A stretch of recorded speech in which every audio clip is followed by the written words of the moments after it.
My mother-in-law stood over my son's tiny coffin and screamed that I was a murderer. 6 months later, when the truth came out, she begged me not to call the police. But I'm getting ahead of myself.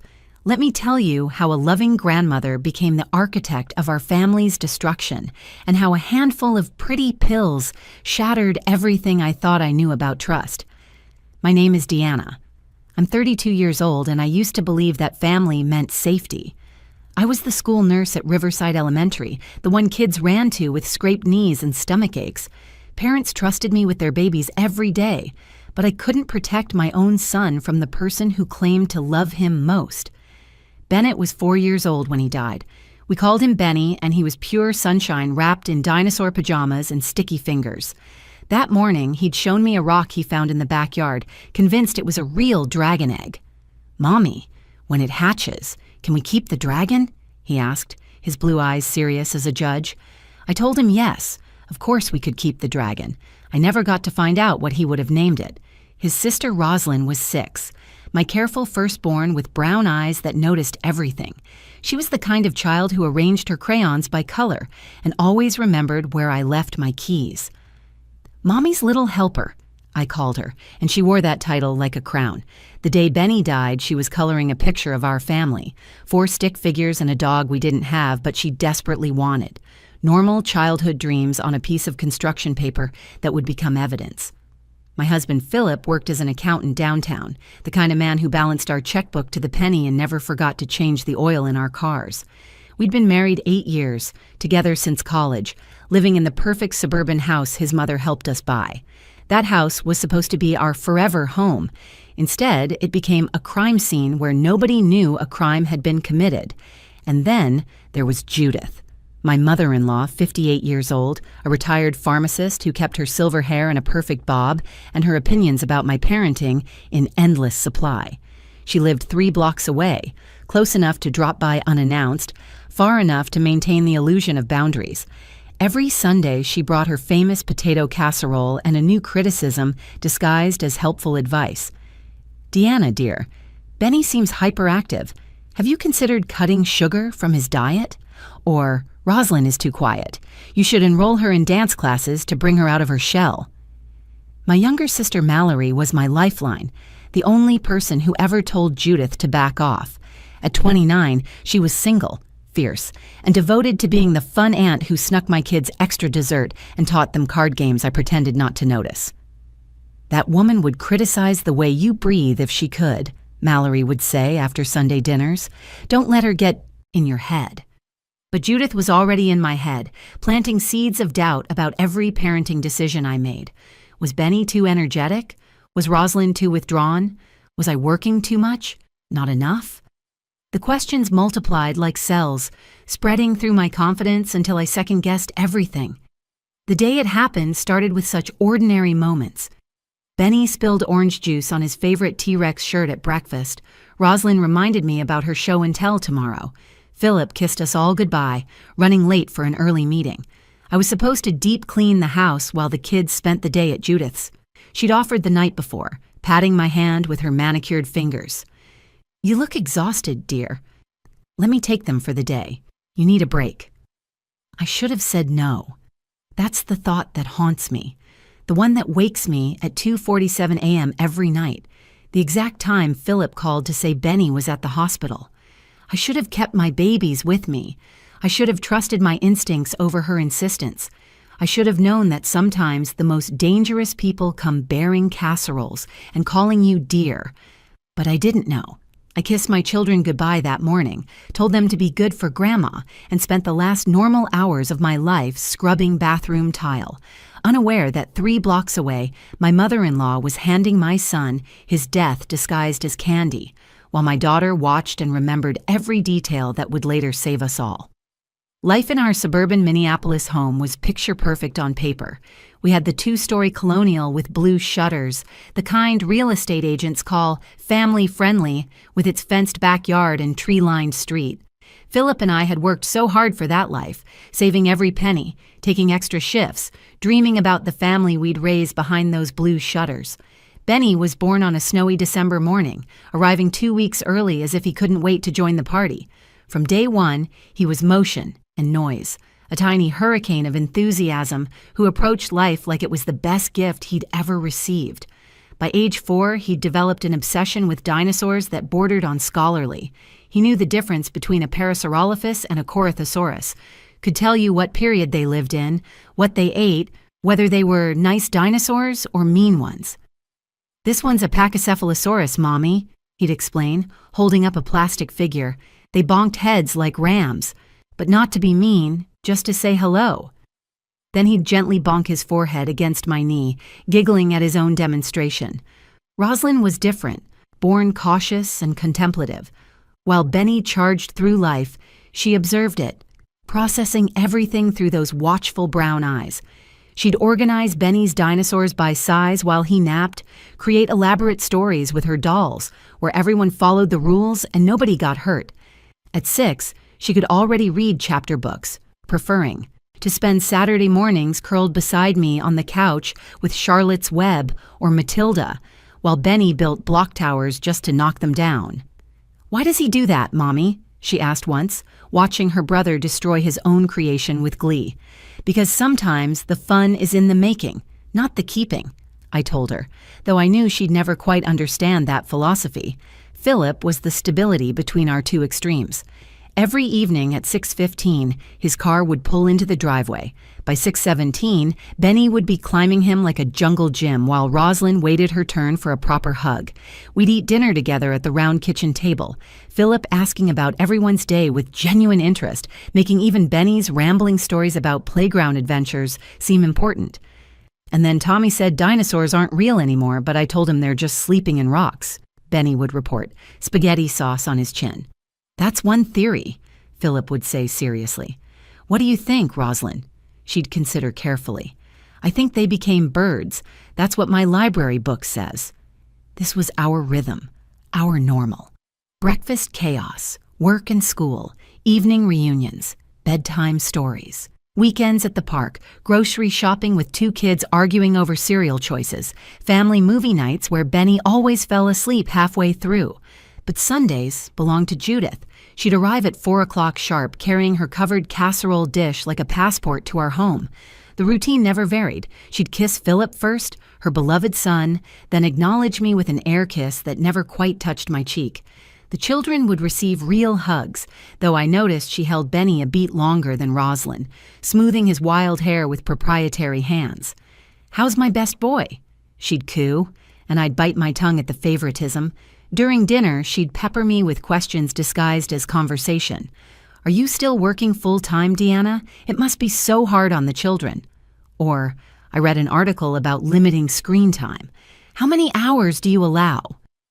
Philip never seemed to hear the edge in her voice, the subtle implications that I was failing our children by having a career, by not being whatever impossible standard she'd set in her mind. When I'd bring it up later, he'd wave it off. "She raised 3 kids practically alone after Dad died. She just wants to share her experience." But Judith's experience was from a different era, when mothers stayed home and children were seen but not heard. She'd watch with barely concealed disapproval as I negotiated with Benny about vegetables, as I let Roslyn choose her own clothes, even when they didn't match. "Structure, Deanna," she'd say, helping clear plates I hadn't asked her to touch. Children thrive on structure and clear boundaries. When Philip and his siblings were young, they knew exactly what was expected. No negotiations, no debates. Yet for all her criticism, she loved being Grandma. She'd bring small toys from the dollar store, sugar-free candies she insisted were healthier, books she thought were more appropriate than the ones I chose. The children adored her, especially Benny, who saw only the treats and attention, not the undermining of his mother that came with them. Looking back, I can see the signs I missed. The way Benny was always calmer after visiting her. How Roslyn would sometimes say her stomach felt funny after Grandma's house. I attributed it to too many treats, to the excitement of a different routine. I never imagined the truth. That Tuesday started like any other. I woke up to Benny standing beside my bed, his dinosaur pajamas twisted from sleep, holding his favorite velociraptor. "Mommy, can raptors eat pancakes?" he asked, as if this was the most urgent question in the world. "Only on Tuesdays," I told him, pulling him into bed for a quick snuggle before the day began. Rosalind was already dressed when we came downstairs, her hair neatly brushed, wearing the purple dress she'd laid out the night before. She'd set the table for breakfast, each placemat perfectly aligned. "I made you coffee, Mommy," she announced proudly, pointing to my favorite mug filled with lukewarm water and a heaping spoonful of instant coffee floating on top. "It's perfect, baby. Thank you." I'd taken a sick day from the school clinic, planning to deep clean while the kids were at Judith's. The house had been chaos lately with end-of-school-year events, and I desperately needed to catch up. When Judith called Monday night offering to take them for the full day, I'd hesitated. "You need a break, Deanna," she'd insisted. "I can see how worn out you are. Let me help. The children love spending time with me, and you can get things done without interruption." Philip had agreed. "Take the help, honey. Mom's right. You've been running yourself ragged." So that morning, I packed their bags with snacks, water bottles, and changes of clothes. Benny insisted on bringing 3 dinosaurs for protection, and Rosalind carefully placed her coloring book and new 64-count crayons in her backpack. "Be good for Grandma," I said, kissing them both at Judith's front door. "We're always good, Mommy," Benny said, already pulling toward the living room where Judith kept a special basket of toys just for them. Judith stood in the doorway, immaculate as always in pressed khakis and a coral sweater. "Don't worry about a thing. We'll have a wonderful day. Go enjoy your peace and quiet."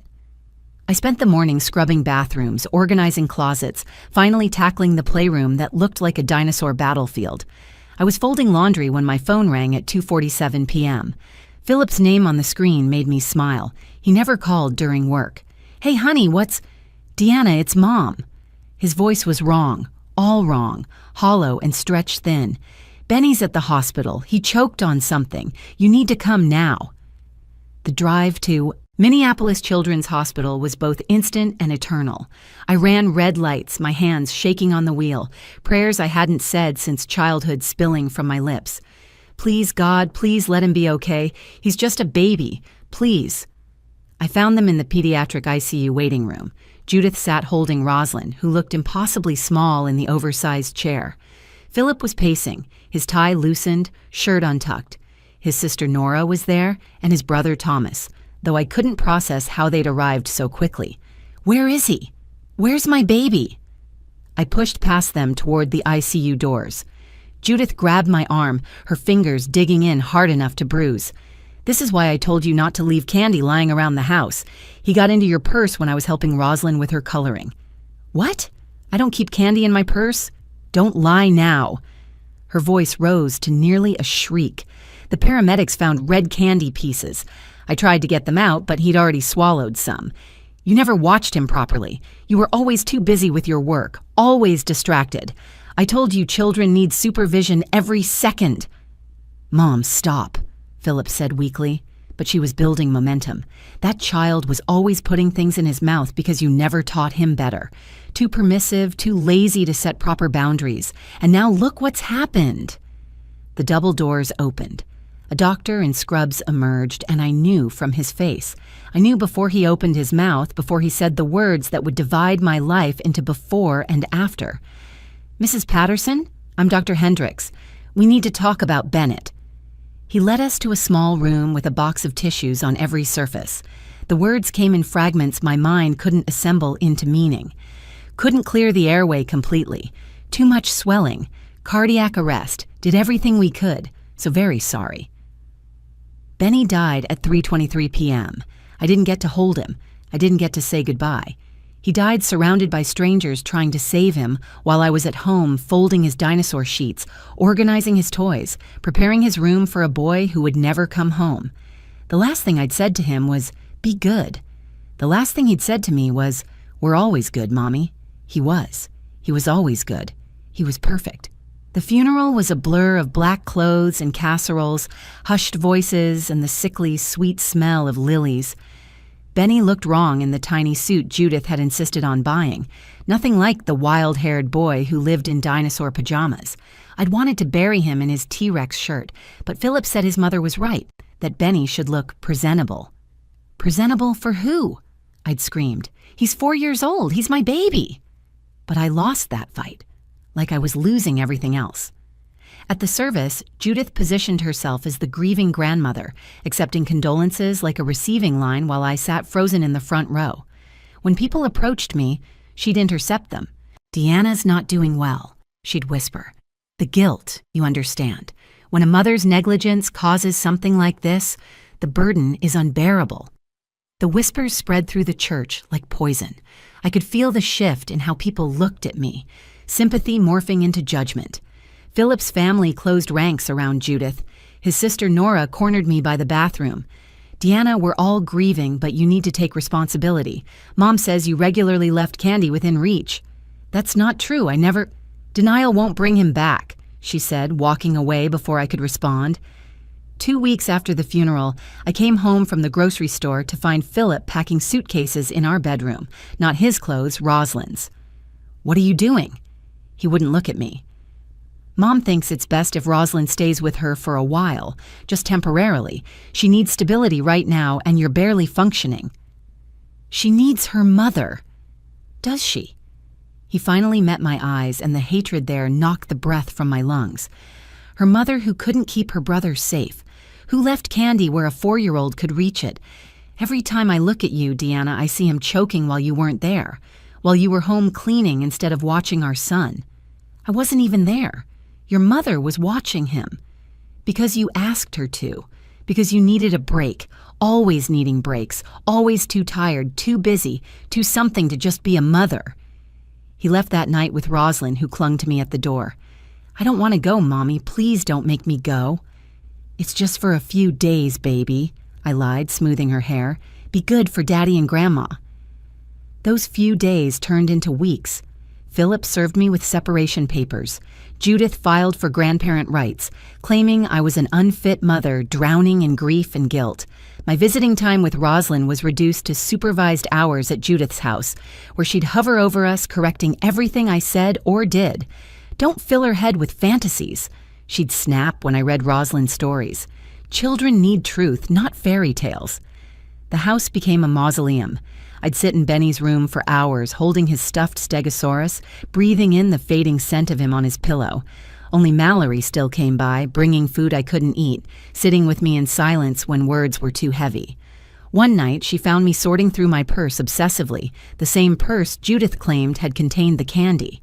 "Deanna, this is insane. Look at this. Tissues, hand sanitizer, glucose tablets for your diabetes, EpiPen, house keys.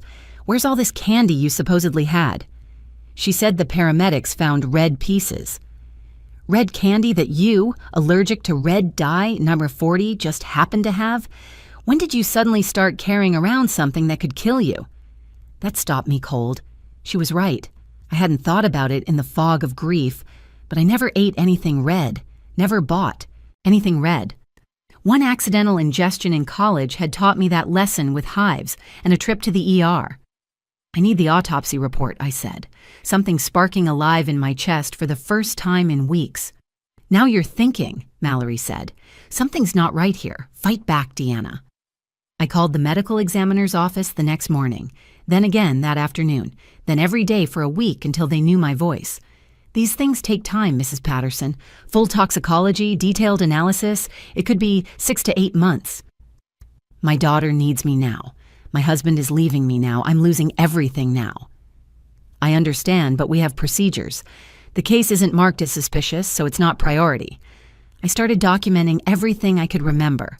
What Benny ate for breakfast that day, what was in his backpack, every word Judith had said at the hospital. I made lists of every candy I knew of that came in red. Hot tamales, Swedish fish, Twizzlers, Red Hots. None of it made sense. Even if I'd had any of those, Benny knew not to take things without asking. I'd trained both kids about stranger danger, about not eating unknown substances, about asking before taking any food. Something was wrong with this story. I just needed time to prove it. 8 months had passed since Benny's death. 8 months of empty bedrooms and lawyers' offices, of supervised visits where I could barely hug my daughter without Judith critiquing my technique.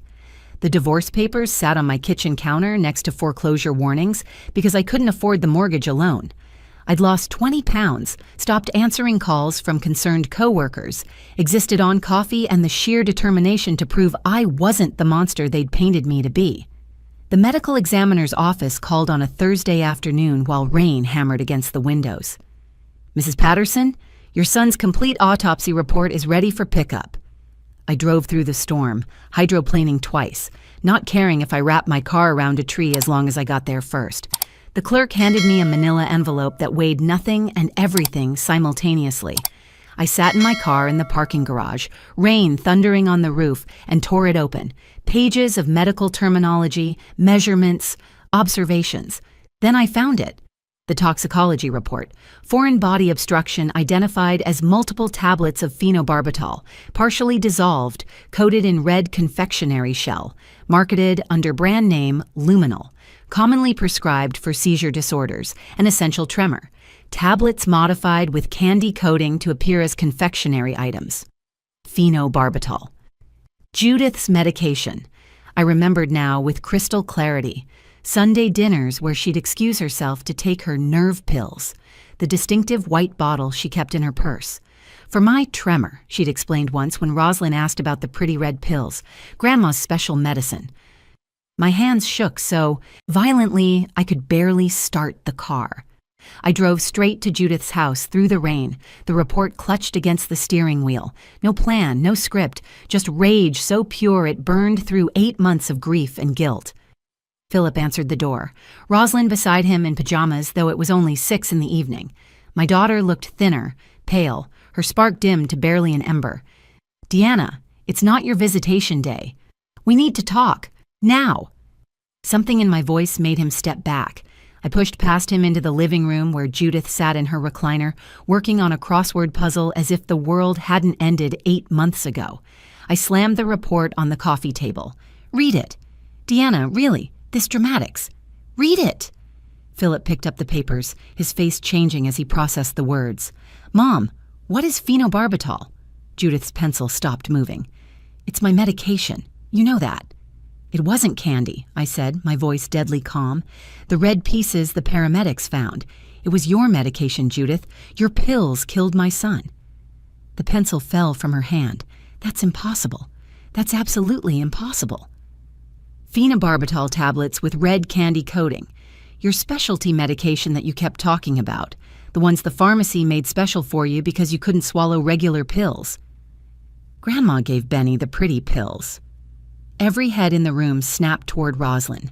She stood in the doorway, her small voice cutting through the tension like a scalpel. "What did you say, baby?" I moved toward her, but she was looking at Judith. "From her special bottle. The red ones that looked like candy. She gave them to Benny when we were coloring. She said they were treats for being good when you weren't there, Mommy. She said you didn't allow treats, but Grandma's were different. She told me not to tell because you'd be jealous I didn't get any." "Rosalind, sweetheart, you're confused," Judith started, but Philip was already moving, pulling Rosalind against him protectively. "She gave them to him before, too," Rosalind continued, the words pouring out like a dam breaking. "Lots of times. She said they helped him be a good boy, not so wild. She said Mommy would be happier if Benny was calmer, but we couldn't tell, or Mommy would take away Grandma's special medicine." The room went silent except for the rain against the windows. Philip's face had gone gray, his arms tightening around Rosalind as if Judith might snatch her away.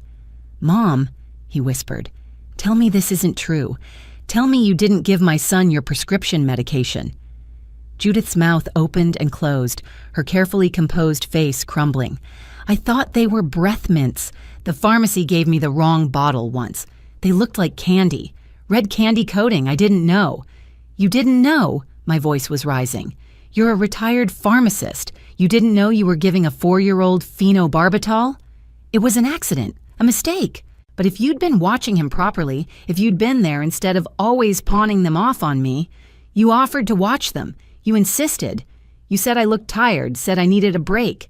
Because you did. You were failing as a mother. Both children running wild, no discipline, no structure. I was helping. The medication calmed him down, made him manageable." The admission hung in the air like a noose. Even she realized what she'd just confessed, her hand flying to cover her mouth. "You knew?" Philip said, his voice broken. "You knew exactly what you were giving him." "Please don't call the police," Judith begged, actually dropping to her knees on her own living room carpet. "It was an accident. I never meant to hurt him. I loved that boy more than anything." "You loved controlling him," I said, pulling out my phone. "You loved the idea of a grandson who sat still and stayed quiet. You drugged my baby because he was too alive for your comfort." The 911 call was brief. Child's death 8 months prior.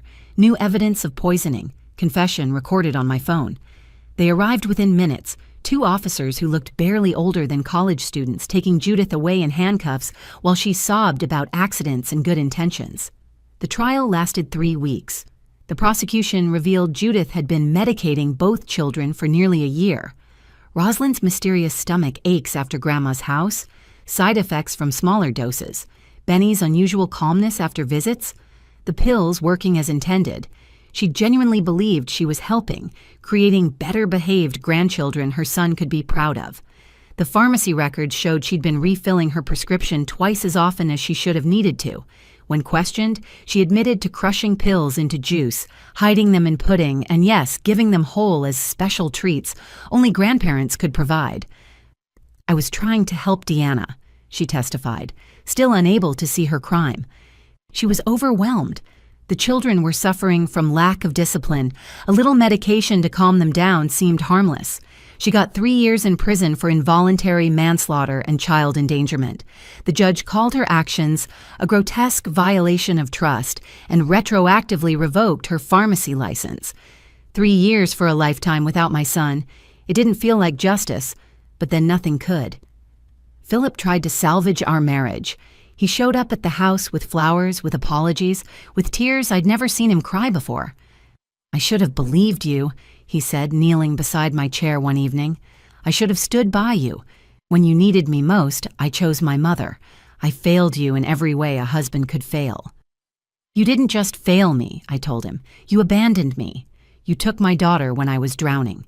You let your family call me a murderer. You looked at me with such hatred, Philip. I can't unsee that look. Please, Deanna, for Rosalind. Rosalind deserves better than parents who stay together out of guilt. We're done." The divorce was finalized 6 months after Judith's conviction.